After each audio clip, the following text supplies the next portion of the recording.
umunezero ntangere vyo gusubira kubana namwe banywanyi bacu mubana natwe mu makuru n'ibiganiro vya misi yose tubandanya gushikiriza kuri no mbonesha kure yacu kandi yanyu Muhuza TV.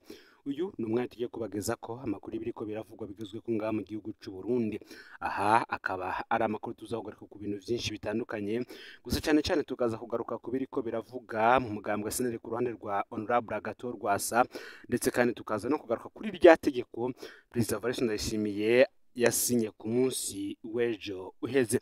Ndagwa akazi rero muri ano makuru bivanye naho dukurikirana uherereye muri ngaha mu gihugu c'u Burundi mu ntara zigize ubuseruko, ubumanuko, uburaruko, uburengero, abadukurikirana baherereye mu bihugu bigize akarere ka Afurika y'ubuseruko, abari ku mugabane wa Afurika ndetse n'abari mu makungu ya kure, mwese ndabahaye ikaze muri ano makuru. Ikibazo benshi bariko baribaza, ese Agathon Rwasa azorekurirwa kwitoza mu mwaka w'ibihumbi 2025? Ni mu gihe nk'uko twari tubibabwiye Perezida Evariste Ndayishimiye yaraye ateye umukono ku itegeko rigenga amatora, aho yahamagaje amatora y'umwaka w'ibihumbi 2025. Mu matora aheruka yo mu mwaka w'ibihumbi 2020, umugambwe wa kabiri wabaye SNL ya Honorable Agathon Rwasa. Rwasa niwe yabaye umuke bakomeye cyane wa Evariste Ndayishimiye, ndetse akaba hari na raporo yemeje ko Agathon Rwasa ari we yari yatsinze amatora y'umwaka w'ibihumbi 2020. Amatora yabonetsemwo amakosa akomeye ndetse n'ubusuma bukomeye nk'uko bivugwa n'abahinga mu vya politike. Ivyabaye uyu mwaka rero bikaba vyerekana ko Perezida Ndayishimiye adakeneye kuzosubira guhiganwa na Honorable Agathon Rwasa. Ivyakozwe ivyo kumwaka umugambwe biravyerekana. No muri itegeko haragobesemwo mu ngingo ya kabiri umutego ukomeye werekeye abanywanyi ba Rwasa, nk'uko tugiye kubigaruka ko muri iyi nkuru tugiye kubashikiriza. Ingingo ya kabiri y'itegeko rya Perezida Ndayishimiye rihamagarira abarundi kwitaba amatora y'umwaka w'ibihumbi 2025 irateye amakenga, ikabivuga ibijanye no kwitoza kw'abigenga. Umuntu aravye ivyashikiye Honorable Agathon Rwasa n'abayoboke biwe rero muri uyu mwaka w'ibihumbi 2024, yo kwibaza nimba iyo ngingo itashizwemo kugira ngo iburagize Honorable Agathon Rwasa. Bamwe bati ni umutego ukomeye cyane mu ngingo ya kabiri y'itegeko rituma ko amatora y'umwaka w'ibihumbi 2025. Ufyone subscribe canke sabone niba utari wafyina ko kugira ngo tuja ucikanwa nayo dushikiriza kuri no mbonesha kure. Mbaye kaze. Tugerageje gushira mu Kirundi iyo ngingo igira iti, iyo ngingo ishobora kubera umutego abayoboke ba Honorable Agathon Rwasa. Tugerageje kuyishira mu Kirundi igira iti: abitoza mu matora y'abashingamateka, y'abajenama ba komine, ay'abarongora imitumba n'ay'abakenguza amateka batangwa n'imigambwe, inani z'imigambwe canke bakitoza nk'abigenga. Inani z'abigenga ntizirekuwe. Uwufatwa ko yigenga ni uwitoza maze n'imiburiburi umwaka atamugambwe n'umwe arimwo, akongera akemeza ko atamugambwe n'umwe yisunga, maze agashira habona imigambi yiwe bwite. Ubusanzwe ari mu rwego nyobozi rw'umugambwe ntarekuriwe kwitoza nk'uwigenga, kiretse haciye imyaka 2 akuwe muri ayo mabanga canke atanze imihoho mu mugambwe yahoramwo. Kubera iyi ngingo rero ishobora kutorohereza Agathon Rwasa nabo bari kumwe. Mu gihe hogera muri Rusama umwaka w'ibihumbi 2025, Agathon Rwasa ataratsinda urubanza afise muri sentare nahinyuzwa, bizogorana rwose ko we nabo bari kumwe bitoza nk'abigenga kubera imvo zikurikira. Imvo ya mbere, ntibazoba barakwiza umwaka bavuye muri SNL, aho ni mu gihe bonafata ingingo yo kuyivamwo. Ingingo ya kabiri, ntibazoba bashobora kwerekana ko bamaze imyaka 2 bavuye mu nzego za SNL. Ese vyoba bikunda ko SNL ya Agathon Rwasa ikorana urunani n'indi migambwe? Iki nticoroshe ariko naco kirashoboka. Iri tegeko ribuza ko abigenga bagira urunani hagati yabo, naho bidatomowe biragoye kwibaza ko kwemerwa urunani hagati y'abigenga n'imigambwe mu gihe uwigenga ategerezwa kwerekana ko atamugambwe n'umwe yisunga. Umugambwe Frodebu waravuze ko uri kurubaka urunani na SNL ya Agathon Rwasa. Mu gihe rero Agathon Rwasa toba yaratsinze urubanza muri sentare nahinyuzwa, runo runani ntirushobora kwitwa urunani nk'uko bivugwa n'abahinga mu vya politike. Ariko ngo hariho n'ibindi bishoboka. Icya mbere nuko Agathon Rwasa nabo bari kumwe botangaza ko binjiye muri Frodebu. muri ico gihe boheza bakitoza nk'abanywanyi ba Frodebu, ariko aho naho bazoba bemeje ko batsinzwe mu rubanza rwabo rwa seneri ya Nestor Girukishaka kubera batazoba bakiri abaseneri. Icya kabiri gishoboka nuko naho boba batatangaje ko bari muri Frodebu, umugambwe ukwemera kubashira ku ntonde zawo. Nta tegeko na rimwe rivuga ko umugambwe utegerezwa kwerekana ko abo ushize ku ntonde ari abanywanyi bawo. Umugambwe wose rero niwe umenya uko wubaka intonde zawo. Icya gatatu nuko mu gihe Frodebu na Kodebu bokuba ku runani nk'uko babivuga, boheza bagakora intonde ziriko abanywanyi ba seneri agatorwa batarinze kwandika ko mu runani harimwo umugambwe seneri. No ngaho urunani nirwo rwikorera intonde zarwo, ntirutegerezwa kwerekana ko abo rushize ko ari abanywanyi b'iyo migambwe. Ivyo nivyo bintu bitatu bishoboka. Bamwe bati ese CNDD FDD izemera ko agatorwasa aronka aho aca mu kwitoza? Kugeza ubu biraboneka ko kuva ahiganywe na agatorwasa mu mwaka w'ibihumbi 2020, Perezida Ndayishimiye atinya rwose agatorwasa. Inyifato Ndayishimiye ku bijanye na Rwasa isa niyemeza ko Ndayishimiye azi neza ko atatsinze amatora y'umwaka w'ibihumbi 2020 nk'uko bitangazwa. Ntivyumvikana ingene yomubuza inzira zose zo kwitoza adafise ibanga rikomeye amuziko. Kuva mu mwaka w'ibihumbi 2023 turafise amasoko yo mu iperereza yatubwiye ko iperereza ryakoze amatoza adasanzwe mu ntara zose rica ritanga raporo y'ibanga ko habayeho ihiganwa rindi hagati ya Ndayishimiye na Rwasa, naho bogerageza kwiba bosanga Rwasa yabatsinze.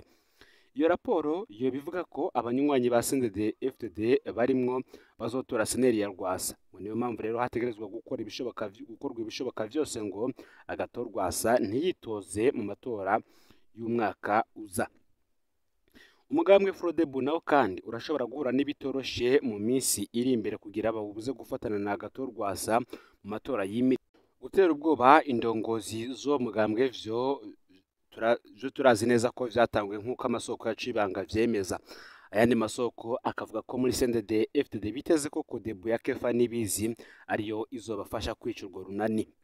Iki rero nico gihe ko Patrick Nkurunziza na Kefa Nibizi berekana ubutwari bwabo aho bugera. Ni igihe kandi gisaba na agatorwasa na bagenzi be kwerekana ivyigwa bakuye mu rugamba rwabo rwa politike ko bashobora gutambuka imitego y'umurengera bariko barategwa. Abakurikirana ibintu n'ibindi nabo bibaza ingene urwo runani ruramutse rubayeho ruzoshobora kubuza CNDD FDD kwiba amatora y'umwaka w'ibihumbi 2025. Umwaka w'ibihumbi 2025 raje uzananye n'ibibazo vyawo nk'uko bitangazwa na Pacifique Ninahazwe arongoye ishirahamwe Fokode, akaba kandi ari n'umwe mu baharanira agateka kazina muntu. Ni mu gihe kandi aho bukera ku igenekerezo y'icenda gushika ku igenekerezo ya 23 Kigarama uyu mwaka w'ibihumbi 2024, imigambwe inaniza imigambwe n'abitoza ku giti cabo bahamagariye kwiyandikisha kugira bazokwitoza mu matora y'abashinga amateka zo bigenekerezo ya 5 Ruheshi mu mwaka uza w'ibihumbi 2025. Amashirahamwe ahurikiyemwo abo mu bwoko bw'abatwa akabazwi n'amategeko ahamagariwe gutanga amazina y'abazobaserukira kugira ngo bazokongerezwe mu gitigiri c'indongozi mu nzego zitandukanye, ico bita cooptation mu Gifaransa. Muri ico kiringo nyene ivyo bikaba biri n'ubundi mu itegeko ry'umukuru w'igihugu Evariste Ndayishimiye yateye ku mukono ku munsi w'ejo igenekerezo y'indwi Kigarama uyu mwaka w'ibihumbi 2024. Iyo imigambwe inaniza imigambwe n'abitoza ku giti cabo bahamagariwe kwiyandikisha kuva ku magenekerezo y'icenda gushika ku igenekerezo ya 18 Kigarama uyu mwaka w'ibihumbi 2024 bazo kwitoza mu matora y'abagize inama mpanuzwa jambo ya komine azoba ku igenekerezo ya 5 Ruheshi mu mwaka uza w'ibihumbi 2025. Abo bagize inama mpanuzwa jambo ya komine batowe akaba aribo bazoca batora abakenguza amateka ku igenekerezo ya 23 Mukakaro umwaka w'ibihumbi 2025. Hakazotorwa kandi abakenguza amateka babiri bava mu bwoko butandukanye kuri buri ntara uko ari zitanu, hisunzwe intunganya nshasha y'intwaro ku nzego z'intara, komine, amazone canke quartier n'imitumba. Nayo imigambwe inaniza imigambwe n'abitoza ku giti cabo muri ayo matora y'abakenguza amateka bahamagariwe kwiyandikisha kuva ku magenekerezo ya 5 gushika ku igenekerezo ya 19 Rusama umwaka w'ibihumbi 2025. ni mu gihe amatora y'abarongozi b'imitumba n'amakaritsiye hamwe n'abagize inama mpanuzwajambo y'imitumba n'amakaritsiye azoba ku igenekerezo ya 25 Myandagaro umwaka w'ibihumbi 2025. Abifuza kuyitabira rero ngo bitoze bahamagariwe kwiyandikisha kuva ku igenekerezo ya 16 gushika ku ya 25 Ruheshi umwaka w'ibihumbi 2025. Abagize inama mpanuzwajambo y'imitumba n'amakaritsiye bakaba bategerezwa kuba ari 5 kuri buri mutumba canke karitsiye. Abihweza ivya politike y'u Burundi bakamenyesha ko iruhande yo gukumira abari mu buhungiro ngo ntibaje mu matora, iryo tegeko rihamagarira amatora umukuru w'igihugu Evariste Ndayishimiye yateyeko umukono ngo rigaragaza neza ko inani z'imigambwe zari ziriko ziyumvirwa ngo zijeho zihangane na CNDD-FDD mu matora nazo nyene zinigiwe mu menshi. Aha hakaba havugwa urunani rwariko ruranurwanurwa ko rugizwe n'imigambwe Codebu, Sahwanya Frodebu hamwe na Seneri, Honorable Agathon Rwasitemewe n'ubutegetsi bwa CNDD-FDD. Aho kandi hariyongera ko gukumira umushingamateka Agathon Rwasubwiwe ngo ntiyari yatsindiye intebe y'umukuru w'igihugu mu matora y'umwaka w'ibihumbi 2020, amajwi ngakibwa na CNDD-FDD zuba riva. Kuko abakurikirana ivya politike ya CNDD-FDD abiyumvira ko bazohindura ngo ubutegetsi buriho biciye mu matora atunganijwe nayo nyene ngo nibakure ico ciyumviro mu mutwe bahaguruke nyabona bagwanira agateka kabo biciye mu yindi nzira nk'uko n'ubundi bitangazwa. Ibi byose akaba ari ivyumviro biriko biratangwa n'abarundi batandukanye iyo bari mu gihugu ndetse n'abari hanze y'igihugu baravye ingene iri tegeko ryararisinywe na Perezida Evariste Ndayishimiye ritunganijwe. Iri akaba ari itegeko kandi rihamagarira abarundi kuzokwitaba amatora yo mu mwaka uza w'ibihumbi 2025. Mu yandi makuru kandi Kirundo Makamba ibintu nivyorosha asubire kwibonekeza amajambo y'urwanko yerekeza batavuga rumwe n'ubutegetsi no gusaba abatavuga rumwe n'umugambwe uri ku butegetsi ko bokwicwa nk'uko bitangazwa n'ikimenyesha makuru SOS Medias Burundi. Mu mpera z'indwi iheze abanywanyi b'umugambwe CNDD-FDD bo mu makomine ya Busoni na Nyanzarake mu ntara za Kirundo, mu buraruko na Makamba mu bumanuko barateguye imyiyerekano yo kwerekana inguvu. Abanywanyi b'umuhare w'urwaruka rw'umugambwe uri ku butegetsi CNDD-FDD Imbonerakure bakoresheje amajambo akarishe ku batavuga rumwe n'ubutegetsi n'abarongoye imigambwe itavuga rumwe n'uri ku butegetsi. Abatavuga rumwe n'umugambwe uri ku butegetsi bariyamiriza inyifato igamije ku mishamirano ya politiki mu gihe hegereje amatora. Ibusoni abanywanyi b'urwaruka b'umuhare w'urwaruka rw'umugambwe CNDD-FDD baho nyuma y'ibikorwa rusangi bakoraniye ku mutumba wa Rurira ni muri zone ya Murore.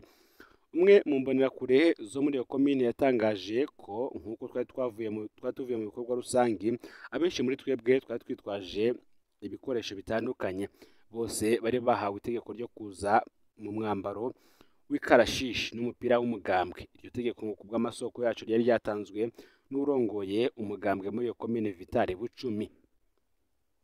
Nk'uko SOS Medias Burundi bandanye ivyandika, ijambo riteye ubwoba ngo ryaravuzwe ico gihe. Nk'uko bigenda mu nama zose uwuserukira umugambwe muri komine ya Busoni niwe yavuze ijambo. Bucumi yibukije ko amatora ariko yegereje, ashimika avuga ko yuko intambamyi zose zitegerezwa gukurwaho. Yabwiye ikoraniro ry'imbonerakure ati tubwirizwa kwitegurira intsinzi irengeye urugero. Intambamyi ziri imbere y'umugambwe wacu nta kibanza zifise ku isi y'abazima. Ngo yagiriye ko atera ubwoba ati murabona ibikoresho twese twazanye, uwo wese azogwanya intsinzi yacu ntazosubira kuronka ikibanza mu bazima. Igihugu gisanzwe ari cacu nta n'umwe ashobora kukidukura mu minwe. Niko vyongewe ko na Vitale Bucumi ngo bitavye iryo koraniro ryari ryategekanirijwe abanywanyi b'umugambwe uri ku butegetsi gusa nk'uko SOS Medias Burundi ivyandika. Aya rero ngo ni amajambo yakiriwe nabi nk'uko bitangazwa. Bamwe mu banywanyi b'umugambwe bashinze intahe batidondoye bamenyeshe bati twumvise ibinyanya kuba turi imbere y'umuntu avuga ijambo nk'iryo. Kubw'abo banywanyi warongoye umugambwe muri komine Busoni yari yavuze amajambo nk'ayo nyene iruheha muri zone Nyagisozi. Umwe mu basore batagira akazi yari muri uwo mugwi akavuga ati aduhamagarira guhohotera abanywanyi b'imigambwe itavuga rumwe n'uri ku butegetsi ni ibintu bitumvikana. Akamenyesha ko iterabwoba ridasiga inyuma abanywanyi b'umugambwe uri ku butegetsi badashiririye cyane. abanyagihugu bo muri komine Busoni bo mu migambwe itavuga rumwe n'uri ku butegetsi canke abatari mu migambwe bakavuga ko hari ibintu bibi bibuka. Igihe cyose twegereje amatora turahungira mu bihugu bitandukanye bivuye kuri ayo majambo y'ubugwanko, niko umwe mu bakozi ba leta bo mu ikambi y'abateshejwe izabo ya Rusarasi abivuga. Komine Busoni ikaba ihanura urubibe n'igihugu cy'u Rwanda. Asozera ati turasaba indongozi z'umugambwe uri ku butegetsi guhera ku mukuru w'igihugu gukura umugabo ahamagara abantu gukora ayo mabi. Muri komine Nyanzarake imbonerakure zarashwaye amakaritsiye yose ku mugwa mukuru wa komine. Nimugabo abanyagihugu bavuga amajambo yuzuye mu iterabwoba ku banywanyi b'imigambwe itavuga rumwe n'ubutegetsi, cyane cyane abanywanyi ba seneri bakiyoboka honorable Agathon Rwasa. Benshi bakavuga ko rero muri ibi bihe vyegereje amatora abatavuga rumwe n'umugambwe uri ku butegetsi bagiye kuhabonera amabi atagira izina nk'uko bikunze kwibonekeza iyo hegereje amatora. Reka turabe uko bizogenda. Gira ico ushikirije muri commentaire bigendanye na komine uherereyemwo ndetse n'ico imbonerakure zaho ziriko zirakora ndetse n'ingene abantu benshi biteguriye amatora yo mu mwaka uza. Ufyonde subscribe canke sabone niba utari wafyina ko kugira ngo tujikamwe nadushikiriza usangize kandi ari makuru bagenzi aho bari hose kugira ngo baje baraba mu bambere bashikirwa n'abiriko biravugwa bigezwe ku ngamba mu gihugu cy'u Burundi hanze imbezi igihugu cy'u Burundi ndetse no makungu ya kure. Ni Umuhuza TV Imana bahezagire mu bikorwa byanyu vya misi yose muriko murakora.